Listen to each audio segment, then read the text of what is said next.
Unique art style in games is very important when making a game, and if the art style is also beautiful, it will stand out from other games in their genre. So in this video, I'm going to show you 10 mobile games that don't just look good, they look different. From hand-drawn visuals to creative color palettes, these games prove that graphics don't always need to be realistic to be impressive. Let's check them out. This is you, right? Starting off with number 10 is Thronefall. This game just looks clean. It's got that smooth, minimal 3D style, where everything feels soft and easy on the eyes. The colors are bright, but not too flashy, and the way things are shaped makes it feel like a tiny toy world. There's no crazy detail or clutter, but it still somehow looks polished and full of life. The lighting gives everything a nice depth, like buildings actually pop out a bit. It's the kind of art that makes you want to just zoom in and look around for no reason. Gameplay-wise, it's a mix of building your kingdom during the day and defending it at night. You ride around on a horse, place buildings, then fight waves of enemies. But honestly, even when nothing's happening, the world just looks good. It's proof that simple visuals, when done right, can be way more eye-catching than realistic ones. Definitely one of the best-looking strategy games on mobile.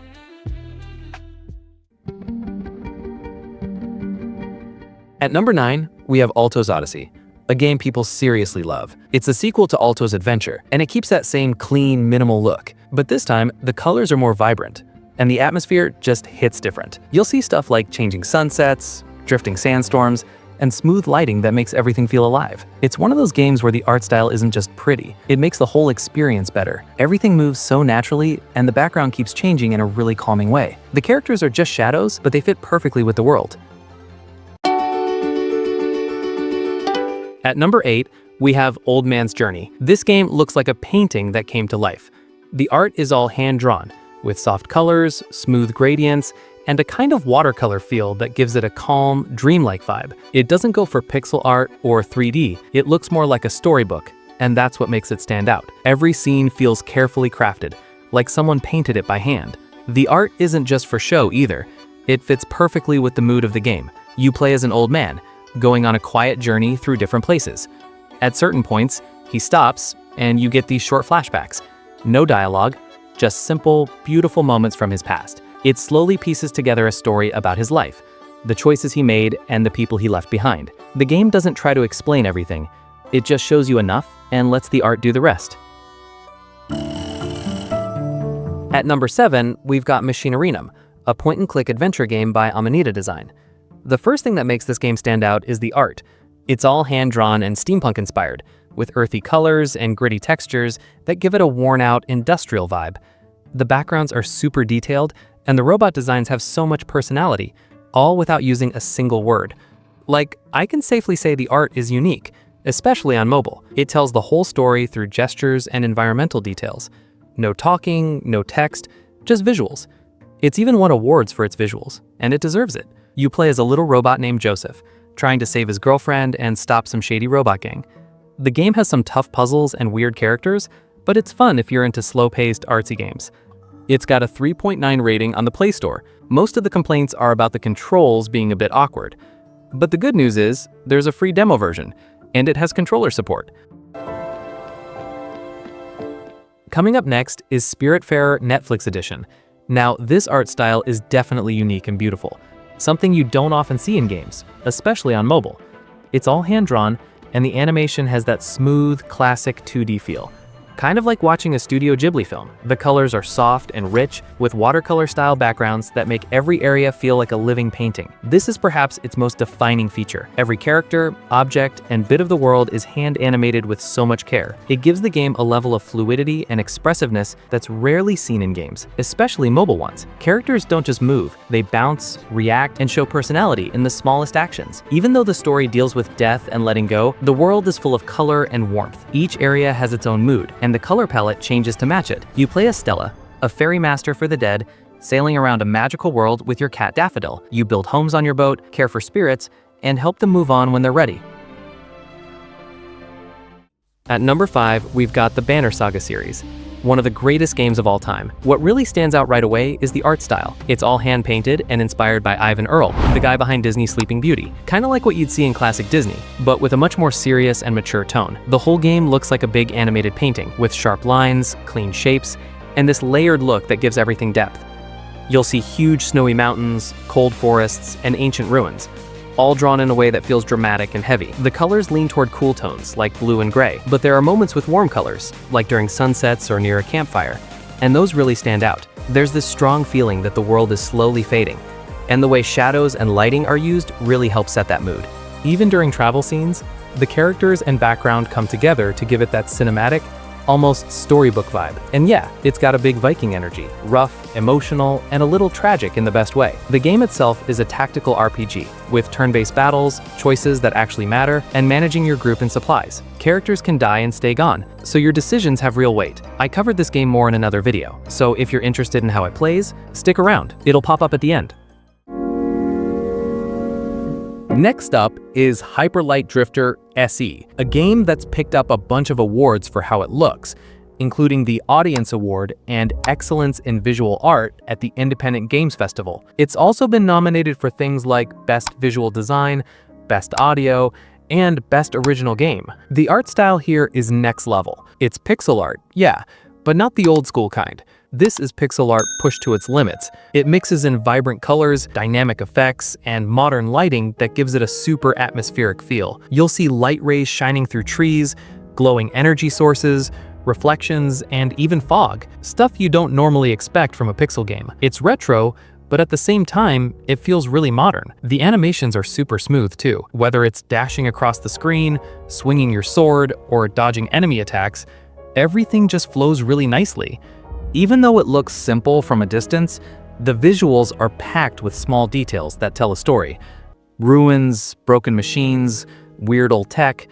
The whole world feels like it used to be alive, but now it's falling apart. And there's no dialogue at all. The art and environments do all the storytelling. You play as the Drifter, a silent character who's dealing with some kind of sickness. You travel across this mysterious, broken world, searching for a cure while fighting off monsters and uncovering dark secrets along the way. The combat is fast, the world is deep, and yeah, the art really ties it all together.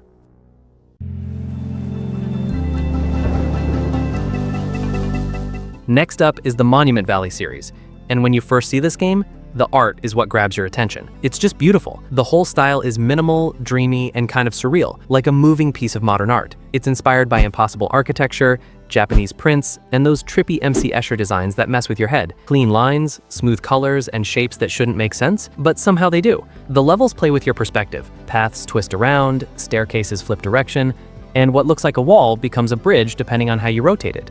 It's all based on optical illusions, and that's not just a design choice.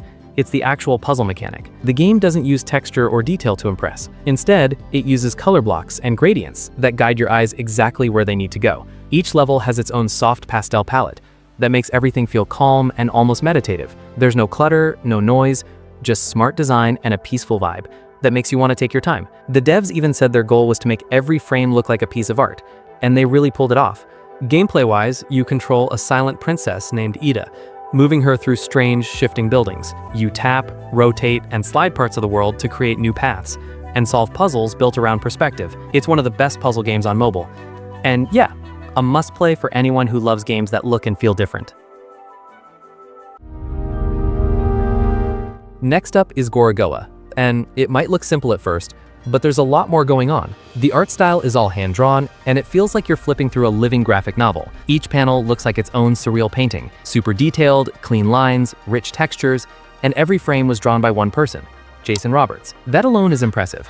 But it's not just about how good the art looks, it's how it works. You're not just staring at pretty pictures, you're interacting with them, moving them around, zooming in, combining parts of different panels to reveal something totally new. Sometimes zooming into a window shows a whole different place, or a tiny detail turns out to be a huge part of the next puzzle. There's so much packed into every little drawing, it makes you slow down and actually look. My favorite part of this game is the magic of Gorogoa's art comes alive when panels are connected. A window in one scene might perfectly frame a detail in another, or a pattern on a plate might align with a constellation in the sky. These transitions are fluidly animated, turning seemingly separate images into one new scene. It's like watching a magic trick unfold. And the art is the illusionist. The entire story is told visually. No text, no dialogue, just images and how they move. You're rearranging, zooming in, stacking panels, and slowly figuring out how each part connects to the next. You guide a boy through strange places by linking the artwork together in smart, surprising ways. The puzzles are about how you see things. One moment a detail is background, the next it's a door or a path. Gorgo's art style is something you rarely see in games. It's not just beautiful, it's part of how everything works. And when you realize one person drew all of this by hand, it makes the whole thing even more impressive.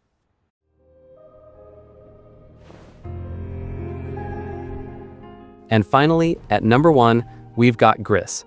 And wow, the art style here is honestly something else. It's one of the most beautiful and unique looking games you'll ever see on mobile. No exaggeration, everything is hand-drawn. And looks like it was painted with watercolors, soft blends, visible brushstrokes, and this dreamy, flowing style that makes the whole world feel alive. There's no dialogue, no cutscenes. The game tells its story purely through the visuals and animation, and that's what makes it so powerful. One of the coolest parts is how the game starts off almost colorless, just grays and muted tones.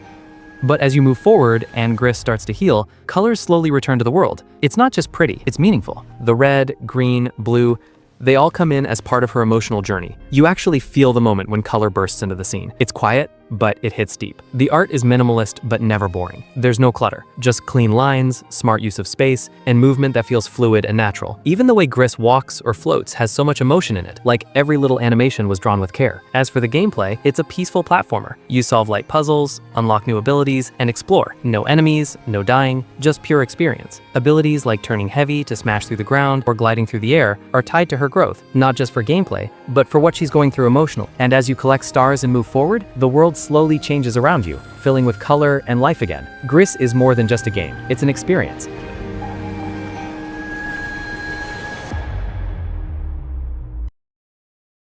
I believe the most important thing in a game is the gameplay, no doubt about that. But a unique art style makes a game stand out from the rest. Anyway, that's it for this video. If you enjoyed it, consider subscribing, dropping a like, and if you can, share it too. It really helps. And if you're into mobile games where your choices actually matter, check out the video on your screen right now.